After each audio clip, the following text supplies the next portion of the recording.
Car साहब संदेश से मैं अनिल कौशिक न्यूज़ बुलेटिन 7 बजे में आप सभी दोस्तों का स्वागत है। दोस्तों, कार्यक्रम की शुरुआत हमेशा की तरह मुख्य खबर से करते हैं और आज भी हम बात करेंगे भादरा आसपास खबरों की। और दोस्तों, जातिगत जनगणना के जिस प्रकार की चर्चा हो रही है पूरे देश के अंदर, नेताओं के बयान आ रहे हैं विभिन्न पार्टियों के और जातिगत जनगणना के फेवर में, पक्ष में, और जो जातिगत जनगणना अब संभवतः सरकार करने की तैयारियां भी कर रही है, क्योंकि जो सामान्य जनगणना है दोस्तों, जो 10 सालों के बाद, एक दशक के बाद होती आई है और 2021 में होनी थी, वो भी लेट हो रही है। 2023 तक के लिए 2 वर्ष उसको आगे खिसका दिया गया था और 2023 का ये वर्ष अभी चल रहा है, अप्रैल का महीना चल रहा है और आज 18 अप्रैल है दोस्तों। अभी तक सरकार ने घोषणा नहीं की है कि वो इस वर्ष क्या 2021 को होने वाली थी वो जनगणना कराएगी या नहीं कराएगी, क्योंकि जिस प्रकार से एक बहस सीडी या टीवी चैनलों में सही। और इसी से शुरुआत कर लेते हैं न्यूज़ की, क्योंकि जातिगत जनगणना की अगर बात करें तो इससे पूरे देश के आरक्षण के जो आंकड़े हैं दोस्तों वो प्रभावित हो सकते हैं, ऐसी संभावनाएं भी हैं। और जिस वर्गों को और जिन जिन वर्गों को आरक्षण जितना जितना मिल रहा है उसमें कुछ चेंजिंग हो सकती है, उसमें बहुत बड़ी गड़बड़ेशन हो सकती है दोस्तों। जो अनुपात है वो गड़बड़ा सकता है और रियल में जो लोग दबे कुचले हैं और जिनको आरक्षण की आवश्यकता है उनको फायदा होगा दोस्तों। जैसा कि बिहार के मुख्यमंत्री नीतीश कुमार भी इसके बहुत बड़े पक्षधर हैं। ऐसे अनेक नेता हैं, कांग्रेस से भी है, भारतीय जनता पार्टी से भी है, अनेक ऐसी पार्टियों से भी है, और वो बयान भी दे रहे हैं कि देश में अब जातिगत जनगणना हो ही जानी चाहिए और उसके फायदे भी है और सरकार भी मंशा बना ही रही है। हो सकता है जल्द ही भारत सरकार के अंदर की नरेंद्र मोदी सरकार जातिगत जनगणना का बिगुल बजा सकती है और इससे दोस्तों फायदा ये होगा कि आरक्षण की जो लड़ाई चल रही है, हर जाति वर्ग दोस्तों अपना आरक्षण बढ़ाने की मांग करते जा रहा है। आरक्षण सीमित है लेकिन जो डिमांड है, रिक्वायर्ड है, वो बढ़ती जा रही है और नए नए और वर्ग भी इसमें शामिल होते जा रहे हैं। सभी आरक्षण की डिमांड कर रहे हैं और स्वर्णों को भी 10% आरक्षण पीछे राजस्थान में दिया ही गया था, घोषणा की गई थी। अब स्वर्णों की भी आरक्षण की मांग जो है अब 10 से बढ़ाकर 13 की मांग आने लगी है। सभी वर्गों की तरफ से इसी प्रकार ये मांगें बढ़ती जाएगी। तो क्या इससे अच्छा ये नहीं होगा कि जातिगत जनगणना हो और आंकड़े पूरे देश के सामने हो, जनता के सामने हो, विभिन्न पार्टियों के सामने हो और उन आंकड़ों में असल आरक्षण पाने का हकदार कौन सा वर्ग है उसको मिले आरक्षण का लाभ, और जो आरक्षण पाने का हकदार ही नहीं है दोस्तों उनको कैसे मिलना चाहिए, मिलना भी नहीं चाहिए और ये सही भी है। तो कुल मिला के क्या जातिगत आरक्षण होना चाहिए दोस्तों, ये हमारे अपने विचार है। ज़रूरी नहीं है कि इससे सभी सहमत हो। कहने वाले लोग यहाँ तक भी कहते हैं कि जातिगत अगर जनगणना होगी तो इसके दूरगामी परिणाम भी, दुष्परिणाम भी देश को भुगतने पड़ेंगे। हो सकता है, ऐसा भी हो सकता है। इसके ऊपर मॉनिटरिंग हो रही है, सरकार की पूरी समीक्षा चल रही है, सरकार इसके ऊपर पैनी नज़रें रखी हुई है, विशेषज्ञों की टीमें लगी है इस पूरे मामले की रीडिंग करने के लिए और पूरी रिपोर्ट विस्तृत रूप से तैयार करके, पूरा खाका तैयार करके ही इसको लेकर सरकार कदम आगे बढ़ाने वाली है दोस्तों। ऐसे आनन फानन में संभवतः सरकार इसके ऊपर कोई डिसीजन नहीं करेगी। तो इसके अलावा दोस्तों हम बात करें तो जातिगत आरक्षण की, इसका असर कहाँ कहाँ होगा। अगर हम भादरा विधानसभा क्षेत्र में ही लेते हैं दोस्तों, यहाँ अगर बात करें तो यहाँ मतदाताओं के लिहाज से कौन सा वर्ग है जो सबसे ज़्यादा है। अमूमन पार्टियों के जहन में एक बात है, किन्नौर, भादरा आदि ये क्षेत्र जो है वो जाट बाहुल्य क्षेत्र है, लेकिन हकीकत में ऐसा नहीं है दोस्तों। अगर हम भादरा की ही बात करें तो भादरा विधानसभा क्षेत्र में दलित और जाट वर्ग के जो वोट है, जो मतदाता है, उनमें मामूली अंतर है, ज़्यादा अंतर नहीं है।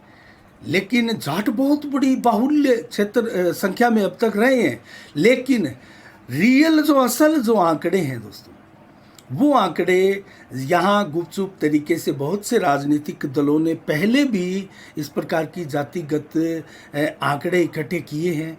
उन आंकड़ों के आधार पर, उन सूत्रों के आधार पर हम पुख्ता तौर पर तो नहीं कह सकते ये कोई आधिकारिक आंकड़े नहीं है, लेकिन दलित वर्ग के वोट जो है, इससे एसटी के वोट जो है वो सर्वाधिक है बादरा क्षेत्र में।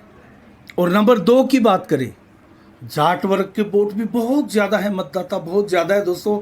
और अब तक ये जो पूरा बेल्ट है, क्योंकि जाट बाहुल्य क्षेत्र ये सारा मिलाकर अगर कहें तो चूरू जो ज़िला है दोस्तों वो हो सकता है जाट बाहुल्य ही हो, लेकिन बादरा क्षेत्र से जो गुप्त तरीके से एक प्रकार से सभी ने आंकड़े कलेक्ट किए अपने अपने राजनीतिक दलों ने। 2013 की ये बात है, जब चुनाव की सरगर्मियां चल रही थी, उस समय लोग लगे थे जातिगत आंकड़े कलेक्ट करने में, और उस समय ये सारे आंकड़े आए थे। इसके ऊपर आगे समय रहते हम विस्तार से भी चर्चा करने वाले हैं। अभी हम अगर जातिगत जनगणना की बात करें तो दोस्तों सबसे पहले इसकी शुरुआत कब हुई थी? 1881 में इसकी शुरुआत हुई थी। और दोस्तों मैं अगर आपको बताऊं तो 1931 तक जातिगत जनगणना ही हमारे भारत में होती रही है, 1931 तक, देश आज़ाद से पहले तक।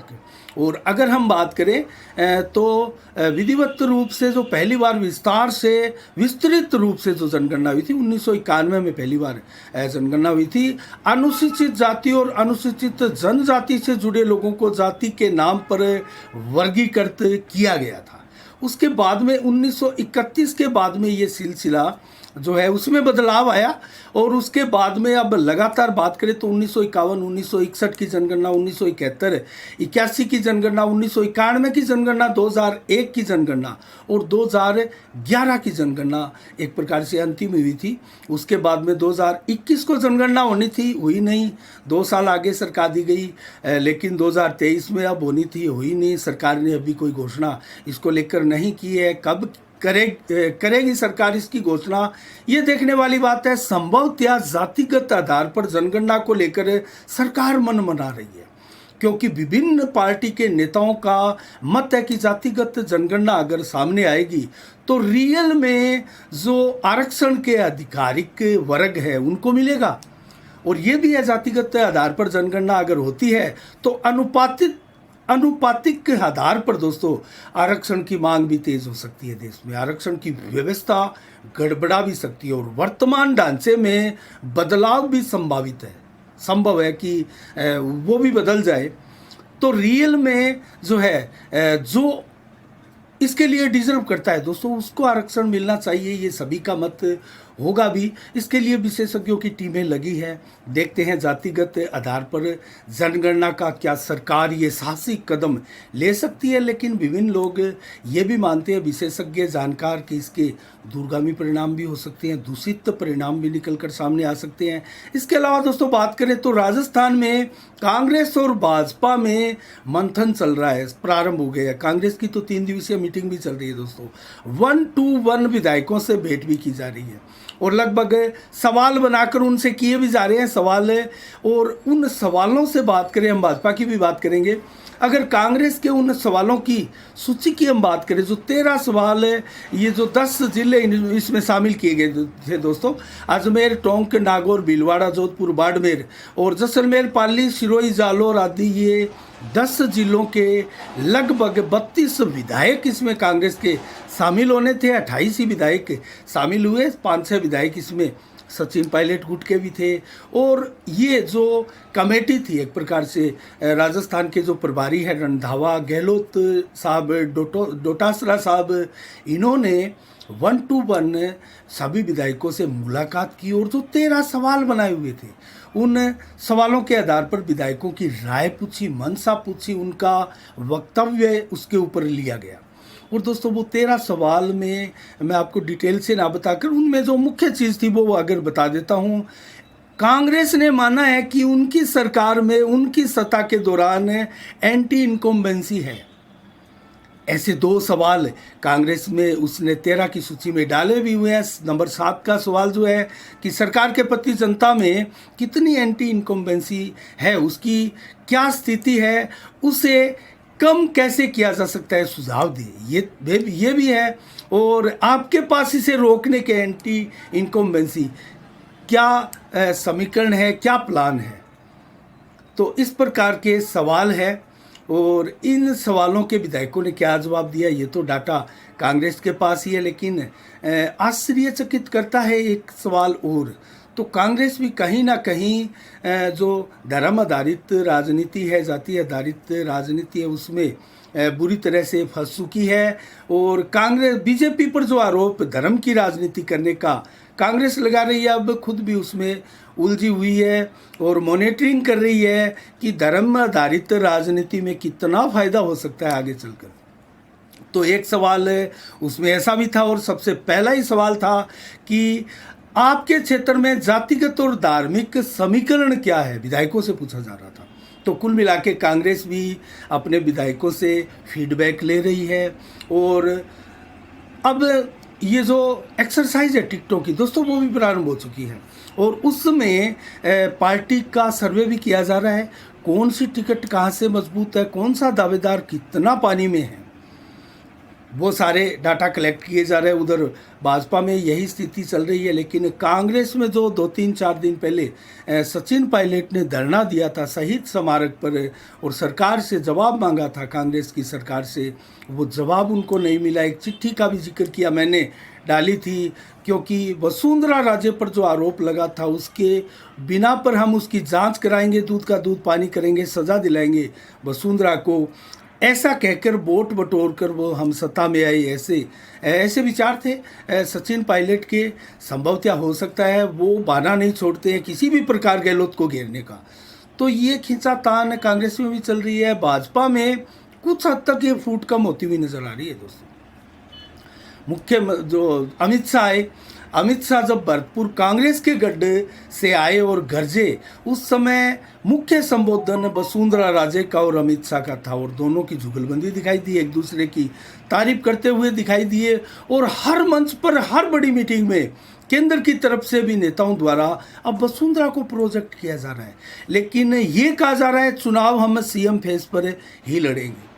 लेकिन धीरे धीरे वसुंधरा को आगे किया जा रहा है, कहीं इसका उल्टा असर ना हो, क्योंकि अब बीजेपी भली भांति समझ चुकी है कि राजस्थान में वसुंधरा एक बहुत बड़ा नाम है और वसुंधरा के बगैर का बीजेपी यहाँ वो लक्ष्य हासिल नहीं कर पाएगी।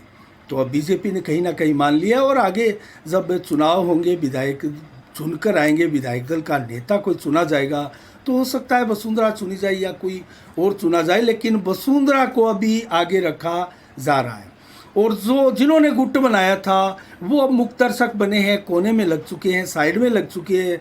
उनकी गुटबंदी को अब विराम लग चुका है भारतीय जनता पार्टी में।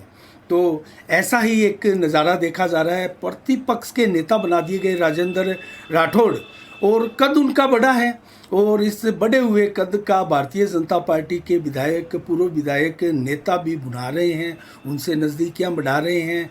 और आने वाली 21 अप्रैल को उनका जन्म दिवस है राजेंद्र राठौड़ का, और इस अवसर पर विभिन्न नेता उनका जन्म दिवस धूमधाम से अपने क्षेत्र में विभिन्न कार्यक्रमों के तहत मना रहे हैं।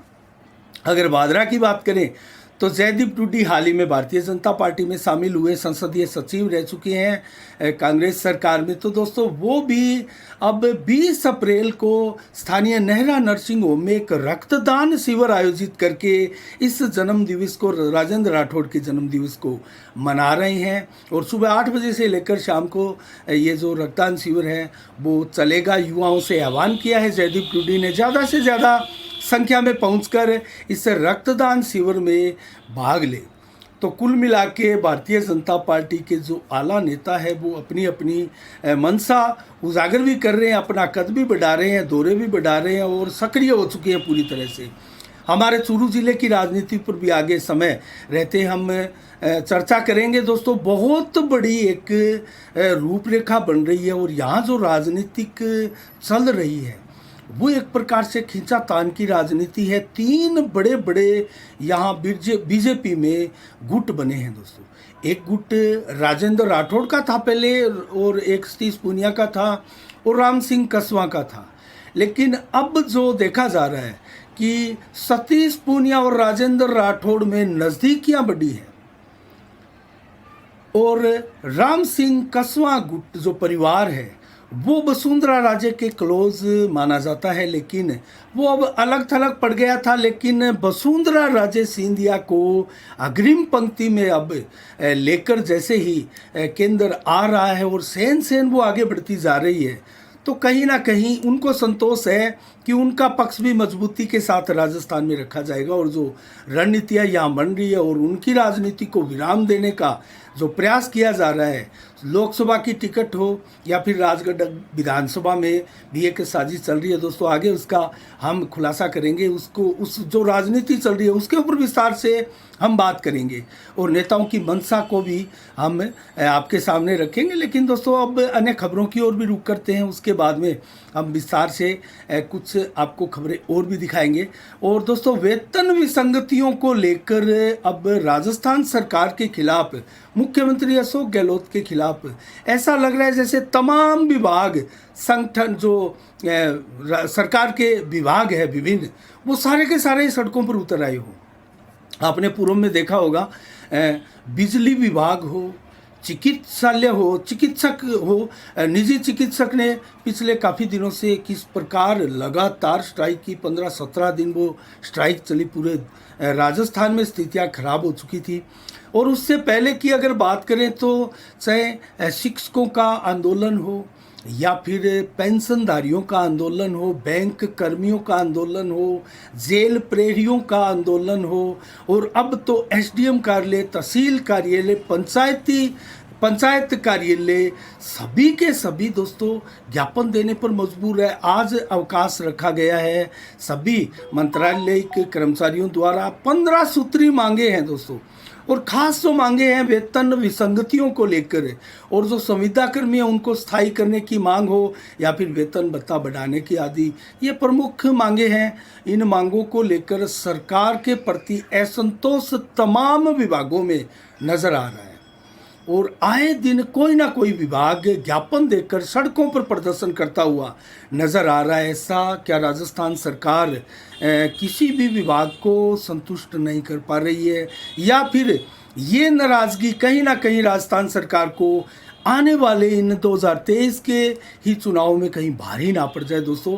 इस प्रकार से भी स्थितियां चल रही हैं। लेकिन हम बात करेंगे दोस्तों आसपास अन्य खबरों की, तो बरवाना गांव में कल सोमवार को देर रात्रि को एक दलित समाज के एक परिवार में दोस्तों घर में आग लग गई और बचा कुचा जितना गरीब परिवार था ये दोस्तों, और सरोज धानक नामक विधवा स्त्री थी, उनका ये घर था, तमाम सामान जलकर खाक हो गया। उनके पति का देहांत भी करीब 1 वर्ष पहले हो चुका था। लेकिन सभी ग्रामीणों ने भी मांग की है कि इस गरीब परिवार की मदद की जाए और जो सामान उसका स्वाह हुआ है, आगे कमाने वाला इस घर में कोई नहीं है दोस्तों, तो क्यों ना सरकार ऐसे परिवारों को कोई अनुदान, किसी प्रकार की सहायता राशि उपलब्ध करवाए। और विभिन्न संगठन जो सामाजिक और सार्वजनिक संगठन है दोस्तों, राजनीतिक संगठन है, उनके द्वारा इस प्रकार की सहायता क्यों नहीं दी जाती है दोस्तों। ये एक बहुत बड़ा सवाल है जो हमारे इर्द गिर्द गरीबी पर चोट करता है और बड़ा मार्मिक सा एक दृश्य होता है। उसके ऊपर हम टकटकी लगाए दोस्तों देखने को मजबूर हो जाते हैं, लेकिन कोई सहायता ऐसे लोगों की नहीं करता है। तो इसके लिए आगे आना चाहिए और सोशल मीडिया पर इसको लेकर कुछ लोगों ने कैंपेन भी चलाई है। बजरंग सहारण उनके घर भी पहुंचे और मांग भी की, उन्होंने सहायता भी की है। तो दोस्तों ऐसे परिवारों की सहायता होनी चाहिए। आग लगने का कारणों का पता नहीं चला, लेकिन मायने नहीं रखता। लेकिन दोस्तों जो नुकसान हो गया उस गरीब का, उस गरीब परिवार से नुकसान की भरपाई बहुत मुश्किल है। तो इसी के साथ दोस्तों हम बात करें अन्य खबरों की, तो हमने आपको जातिगत आधारित आंकड़ों के बारे में बताया, भादरा के बारे में भी हमने विस्तार से बताया कि दलित वर्ग का जो है वो सबसे बड़ा वर्ग है। और जिस प्रकार की चर्चाएं होती है क्षेत्र में कि जाट बाहुल्य क्षेत्र है भादरा या नौर राजगढ़, तो जाट बाहुल्य क्षेत्र भादरा आधिकारिक रूप से तो इसकी कोई घोषणा नहीं है दोस्तों, लेकिन बताया जा रहा है कि ये दलित बाहुल्य क्षेत्र है। तो क्या पार्टियां आगे दलित समाज के लोगों को भी यहाँ बड़ी बड़ी पार्टियों की टिकटें यहाँ मिल सकती है। अगर दलित यहाँ एकता की अलग जगाए और अपनी एकता को यहाँ प्रदर्शित करे तो ऐसा संभव भी है कि पार्टियाँ उनको टिकट भी दे। दोस्तों आपको याद होगा 2023 का चुनाव जब सुखदेव सिंह मैदान में थे बसपा की टिकट लेकर, और पहली बार बसपा ने 33,666 वोट लिए थे। एक संभावनाएं यहाँ दिखाई गई थी और लगातार निरंतर अगर आगे सुखदेव सिंह शेखावत अपना सफर जारी रखते तो संभवतः वो कुछ बड़ा भी कर सकते थे। तो इस प्रकार कोई चेहरा बड़ा नहीं है, दलित समाज एकजुट हो सकता है। सुखदेव सिंह शेखावत को सबसे ज़्यादा दलित समाज के ही वोट मिले थे। वर्तमान में दलित समाज ही सबसे बिखरा हुआ समाज है जो हर नेताओं को वोट देता है। हर पार्टी में उनके लोग जो है 5%, 10%, 20% के हिसाब से जो है स्थापित है, वोट उनको देते आ रहे हैं। लेकिन कुछ वर्ग ऐसे हैं, मुस्लिम समाज दोस्तों कांग्रेस का ही परंपरागत वोट क्षेत्र में माना जाता है और कांग्रेस के ही परंपरागत वोट बैंक के रूप में रहा है। लेकिन वर्तमान में कांग्रेस की स्थिति यहाँ बड़ी दयनीय है। बेशक यहाँ दयानंद बेरवाल आदि अनेकों ऐसे नेता हैं जिन्होंने ईमानदारी के साथ पार्टी को सींचा है और अब टिकट की मांग भी कर रहे हैं। हो सकता है कांग्रेस इस बार टिकट भी दे दे, क्योंकि जो एक प्रकार से जो गठजोड़ है दोस्तों, जो अंदाज़ा लगाया जा रहा है कि सीपीएम का, मार्क्सवादियों का और कांग्रेस का समझौता हो सकता है जैसा त्रिपुरा में हुआ। यहाँ संभव नहीं है दोस्तों। इसके पीछे का रीज़न मैं आपको बता दूं, इसलिए बार बार कांग्रेसी भी इसकी संभावनाओं को सिरे से नकारते हैं। हकीकत में भी है, जैसे हम अगर बात करें कुछ सीटों पर इनका समझौता हो भी जाता है तो निश्चित रूप से बादरा में तो माकपा की सीट से चुनाव लड़ेंगे बलवान पूनिया और कांग्रेस का यहाँ कोई उम्मीदवार खड़ा नहीं होगा। लेकिन नौर की स्थिति पर आप गौर करें, क्या वहाँ मंगेश चौधरी जो 15-20 वर्षों से बलवान पूनिया की तरह ही संघर्ष कर रहे हैं, प्रयास कर रहे हैं, अब बड़े नेता भी बन चुके हैं और वर्तमान में वो जब टिकट लेकर माकपा की चुनाव लड़ते हैं तो 15-20 हज़ार 30 हज़ार वोट वो प्रभावित करते हैं और हो सकता है कुछ ऐसी लहर चले तो वो विधायक भी बन सकते हैं। तो क्या वो कांग्रेस का पिछलंगू बनना पसंद करेंगे? क्या वो चुपचाप बैठ जाएंगे और कांग्रेस को वोट डलवा देंगे और अपनी राजनीति का कबाड़ा कर लेंगे? यही बात हम तारनगर परिवेश पर भी कह सकते हैं। निर्मल प्रजापति एक बहुत बड़े नेता स्थापित हो चुके हैं सीपीएम के, तो क्या वो अपना 10-15 वर्षों का जो कैरियर बनाया है शानदार, बादरा विधायक ने भी 20 वर्षों तक शानदार संघर्ष किया और इसकी परिणति बादरा विधानसभा क्षेत्र की जनता ने उनको सौगात दी है विधायक की, तो क्या निर्मल प्रजापति को भी ऐसी सौगात नहीं मिलेगी? यहाँ मंगेश चौधरी को ऐसी सौगात नहीं मिलेगी? दोस्तों ऐसा नहीं हो सकता, क्योंकि लगातार जो जनता के बीच में रहकर संघर्ष करता है, जनता भी उसके संघर्ष को एक दिन सलाम करती है। बादरा में भी हुआ है, तारानगर में भी होगा, राजगढ़ में भी हुआ है और अनेक क्षेत्रों में ये उदाहरण है दोस्तों। तो इस लिहाज से भी और भी कई कारण हैं। कांग्रेस यहाँ माकपा के साथ समझौता संभवतः नहीं करेगी, कांग्रेस की यहाँ टिकट आएगी ये तय है। तो भाजपा, कांग्रेस और माकपा की अलग अलग टिकटें आएगी, इसके ऊपर आगे भी हम लगातार जो है विश्लेषण करते ही रहे हैं, आपको फिर बताएंगे इसके बारे में विश्लेषण करते हुए। लेकिन अब हम बात करें दोस्तों, 30 अप्रैल को किसानों के लिए अच्छी खबर है।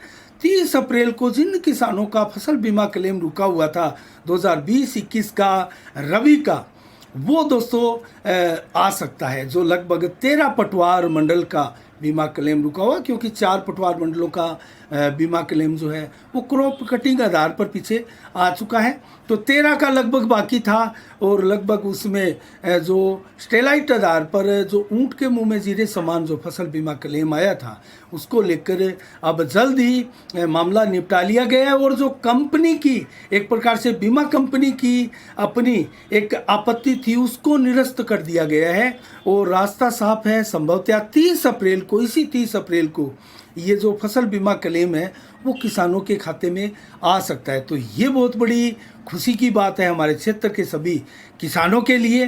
तो इसके अलावा हालांकि ये नोटिफिकेशन एक प्रकार से सरकार ने 17 मार्च को जारी किया गया था और विधायक को ये सूचना दी गई थी दोस्तों, हमारे क्षेत्र के विधायक को। तो इस लिहाज से हम मानकर चल सकते हैं कि 30 अप्रैल तक रुका हुआ फसल बीमा क्लेम आ सकता है। इसके अलावा दोस्तों हम आगे भी इस प्रकार राजनीति पर भी पूरी अपनी राय और अपनी समीक्षा करते रहेंगे, और विश्लेषण जो है वो स्टिक विश्लेषण ईमानदारी के साथ, निष्पक्षता के साथ करते रहेंगे। आप कमेंट बॉक्स में ज़रूर हमें लिखकर इसके लिए अवगत करवाते रहिएगा किस प्रकार हमें जो विश्लेषण है वो करना है। अगर कोई कमियां भी हो तो हम सहर्ष स्वीकार करेंगे दोस्तों, उसको आप निसंकोच लिख सकते हैं। और आज क्या विशेष दिवस है दोस्तों, 18 अप्रैल को, इसके बारे में आपको बता देते हैं। 1859 में तात्या टोपे को आज ही के दिन फांसी लगाई थी दोस्तों। आपको याद होगा 1857 की क्रांति में निर्णायक भूमिका थी तात्या टोपे की, तो उनका आज धूमधाम के साथ उनका जो पुण्यतिथि है उनकी मनाई जा रही है। और दोस्तों 1991 में केरल पूर्ण साक्षर राज्य बना था आज ही के दिन। और इसके अलावा 1991 की बात करें तो अटल बिहारी वाजपेयी की सरकार मात्र 1 वोट से विश्वास मत सदन पटल पर हार गई थी। तो इसके अलावा ललिता पवार फिल्मी दुनिया की जानी मानी हस्ती है। 1916 को उनका भी जन्मदिवस आज ही के दिन मनाया जाता है। पूनम ढिल्लो सुप्रसिद्ध अभिनेत्री रह चुकी है फिल्मी दुनिया की। 1961 को उनका भी आज ही के दिन जन्मदिवस था, धूमधाम से मनाया जा रहा है। दोस्तों अब जल्दी से बात करते हैं मंडियों के भाव की। तो नोर से शुरुआत करते हैं। ग्वार के भाव 5375 दोस्तों। जीरा 39,100 रुपये प्रति कुंटल नोहर में बिका है। चना बिका है 4670। तिल के भाव 13,000 और सरसों के भाव 4840। गेहूं के भाव 2050। जौ 1900 रुपये। मूंग के भाव 7750 रुपये प्रति कुंटल। कपास 8100 रुपये। बाजरा 2300 रुपये और तारामीरा दोस्तों 5645। अरंडी के भाव 6075 रुपये प्रति कुंटल। जबकि भट्टू मंडी में नरमा 7725। सरसों के भाव 4801। जौ के भाव 1921। जबकि आदमपुर मंडी में नरमा दोस्तों 8100। सरसों के भाव 5130। ग्वार के भाव 5365। गेहूं 2040। जौ के भाव 1836। जबकि बादरा मंडी में ग्वार के भाव मैक्सिमम रहे 5424। सरसों बिकी है 4726 रुपये प्रति कुंटल। और आज का मौसम का मिजाज 18 अप्रैल को 39 से 40 डिग्री टेम्परेचर रहा है। हमने आपको पहले ही बताया था कुछ दिन और 40-41 के बीच ही टेम्परेचर झूलता रहेगा। पश्चिमी विक्षोभ का असर अब हमारे एकदम नज़दीक आ पहुंचा है। और बात करें हवा की तो 22 से 25 किलोमीटर की रफ्तार से तेज़ हवाएं चल रही है। कल रात्रि को भी देखा होगा और आज भी रात्रि को चलेगी, कल भी तेज़ हवाएं चलेगी। और दोस्तों लगभग 95 से 100% बादल आसमान में छाए हुए हैं। इसके साथ ही 19 अप्रैल को कल कैसा रहेगा मौसम का मिजाज, 28 से 35 डिग्री दिन में और 36 से मात्र 37 डिग्री टेम्परेचर मैक्सिमम रहेगा। तो कल जो है गर्मी से निजात रहेगी। देर शाम को 30 से 35 डिग्री 7 से 32 किलोमीटर की रफ्तार से हवाएं चलेगी। और कल बूंदाबांदी दिन में भी हो सकती है, रात्रि को भी। बरसात की मौसम विभाग की चेतावनी है, 0.6 mm बरसात दिन में भी और रात्रि में भी हो सकती है। तो बादल 100% आसमान में छाए रहेंगे। परिवर्तनशील मेघ बरसात भी दे सकते हैं। तो आज के लिए इतना ही। कल ठीक शाम 7 बजे फिर आपसे रूबरू होंगे नई खबरों के साथ, नई समीक्षा के साथ। तब तक के लिए दोस्तों आप अपना बहुत बहुत ख्याल रखिएगा। मुझे दीजिएगा इजाज़त। साफ संदेश से मैं अनिल कौशिक। नमस्कार। जय भारत, जय जय राजस्थान।